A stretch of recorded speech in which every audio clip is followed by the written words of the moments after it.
All right, so I'm using this stream to answer some questions I got interview from a student named Maggie.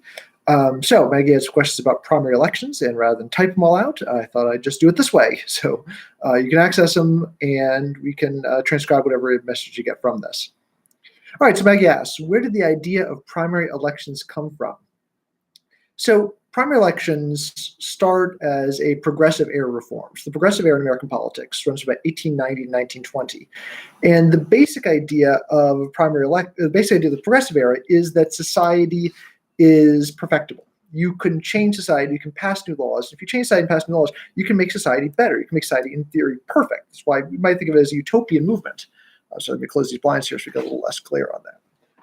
So they're trying to perfect society. And one of the ways they're going to do this is by perfecting politics. And one of the biggest problems they have with politics at the time is this idea of what we call people in smoke-filled back rooms, right? The idea that major party nominees, Democratic nominees and Republican nominees at the time, are picked by the party leaders. Because they're picked by party leaders, there's no accountability there, right? We don't know why they're picking one person. They might pick someone who's not very popular at all. Also, they might wind up picking someone because they're going to support the political bosses, right? They're going to do what the bosses tell them to do, or they gave a lot of money. The bottom line is we don't really know why someone's getting picked. And the progressives believe, not incorrectly, that a lot of the problems with society are because of the influence of political parties. So you need to cut that influence and make society in general more democratic, small d democratic, like more like democracy. So primary elections are introduced as a way to do this. So rather than parties picking for themselves who the candidates are going to be, the parties are going to be required, the major parties at least, are going to be required to have some sort of process, some sort of competitive or small d democratic process to figure out how their nominees are going to be picked, to prevent them from picking someone in these smoke-filled back rooms. So that's where the idea comes from. Did it work initially? Well, remember, this can be a state-by-state basis. So there's no such thing as a federal election run the whole country at once. Rather, these are, even presidential elections are 50 state elections or 51 state elections run at once. So what we've got here is a rollout of primary elections on a state-by-state basis. So states that come into the Union, write the constitutions between 1890s and 1920s, generally create these rules for primary elections within their states. Other states follow much later. And it's not really until the end of the 1960s that we have a very, very large number of states running primary elections. I think it's 1968 or perhaps even as late as 72, when there's enough states running primaries that you could get the nomination of either party to be president just by winning primary elections and not by getting support from the smoke-filled back rooms from party leaders. So that's when they come around. Now, next question Maggie has is, what's the purpose? Again, the purpose is to try and create some democratic accountability in the elections process. So a lot of places have one-party elections. So New Jersey is pretty similar to this, right? When it comes to a lot of races, there's not really competition between Republicans and Democrats. We know who's going to win. And so since we know who's going to win, there's not really any accountability because, if you're in a district that's all Democrats, Republicans have no chance at all of winning. Well, if that's the case, why in the world does the election matter, right? The Democrats can put whoever they want up, and the Republicans are not going to stand a chance. So the goal here is to introduce some element of competition into it. So even if I am in a district that's entirely run by Democrats, the Republicans have no chance of winning. Well, there's still going to be competition from other Democrats, and that's going to create some degree of accountability. At least that's the theory, is that you can create accountability by having competitive elections. It doesn't always work that way, largely because the people who vote in primary elections are not representative of the overall population. So we've seen in recent American history is that primary elections tend to push candidates over towards one side or the other. So if I'm in a district that's very Democratic, then the potential primary election challengers are going to be people who are more liberal, farther to the left than the Democrat who might be in office at that time. So because the people voting in the primary election are going to be the most committed partisans. So if primary elections in modern era tend to move Democrats to the left and Republicans to the right and make them actually less representative of the district as a whole. So they are fulfilling their function of creating competition and holding people accountable, but they're not holding people accountable to the entire district. Now, this does change based on what sort of primary election we're talking about.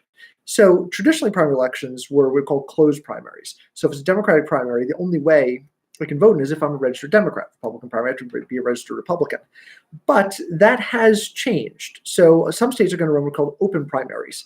An open primary is one in which members of either party, any registered voter, can vote in whichever primary they want. So if I'm a registered voter, I can vote in the Republican primary or in the Democratic primary, whichever one I prefer to vote in.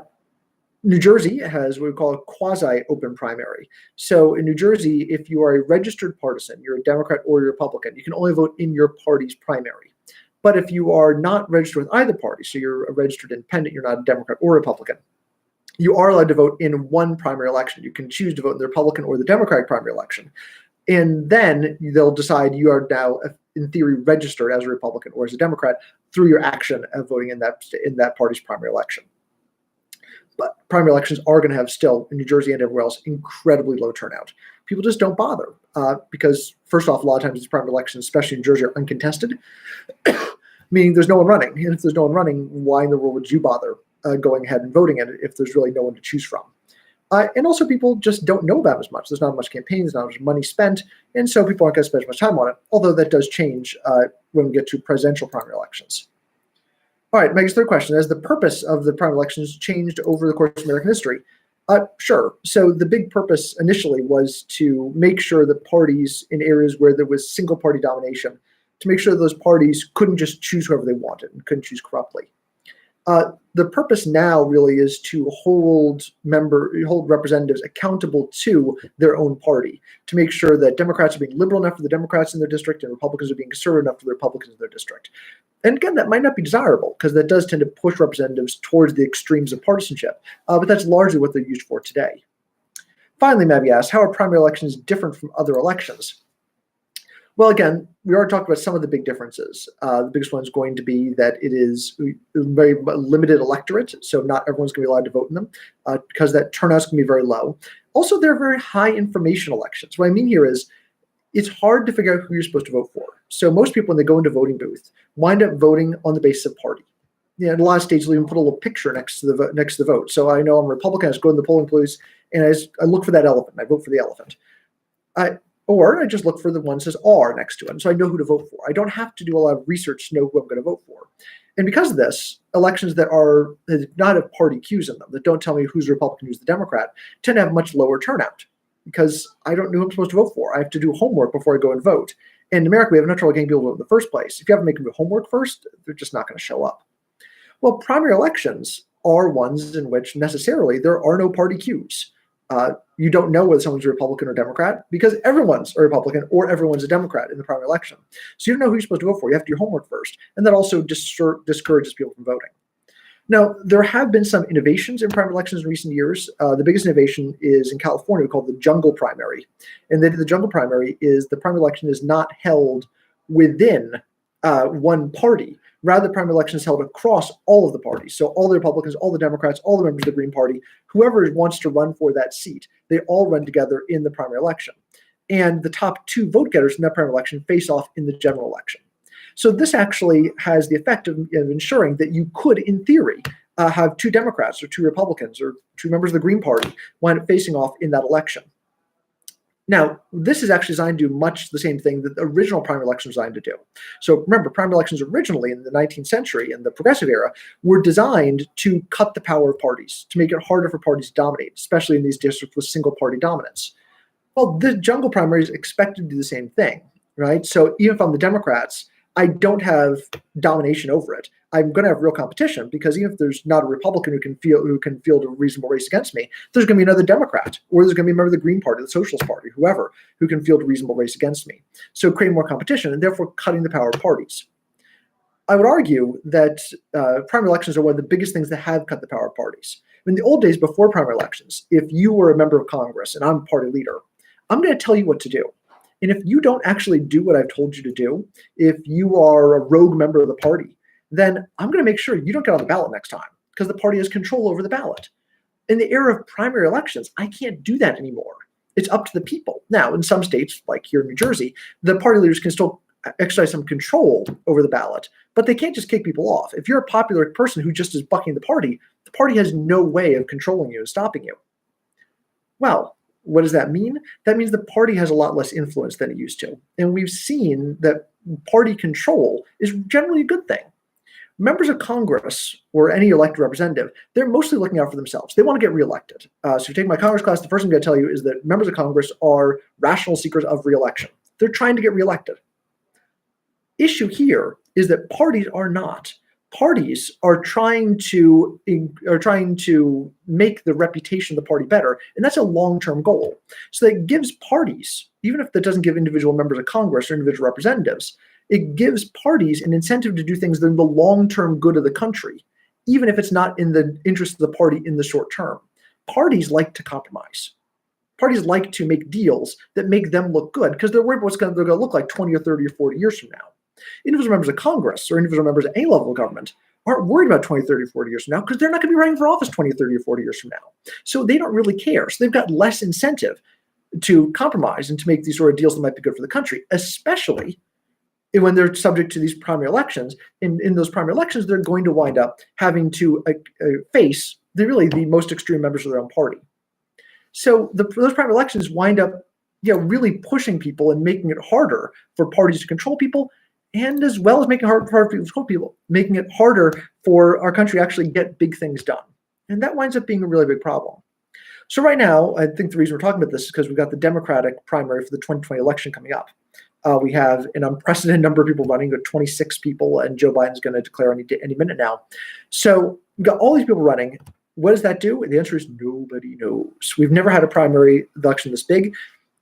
We do know that there's going to be winnowing. That basically means that as people running for office run out of money, they drop out. And so we're going to see people starting to run out of money. And once they start running out of money, they will simply leave, drop out, and then we move on with the candidates that are left. That said, there's so much money in the system now, it's possible the winnowing process won't be as efficient as it has been in the past. We could have a lot of people going in for a long time.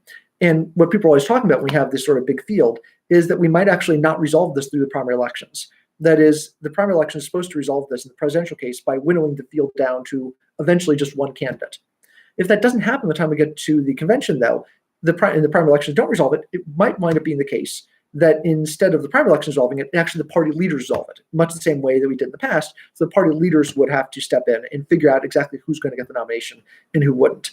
And the party leaders very well might have a different idea than the rank and file members of the party who vote in the primaries.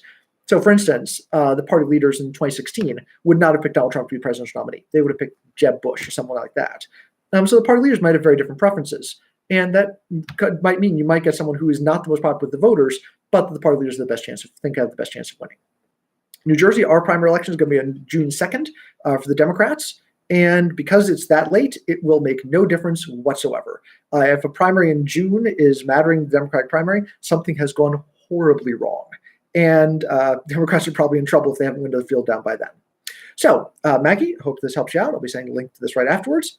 Thank you very much, and talk to you soon.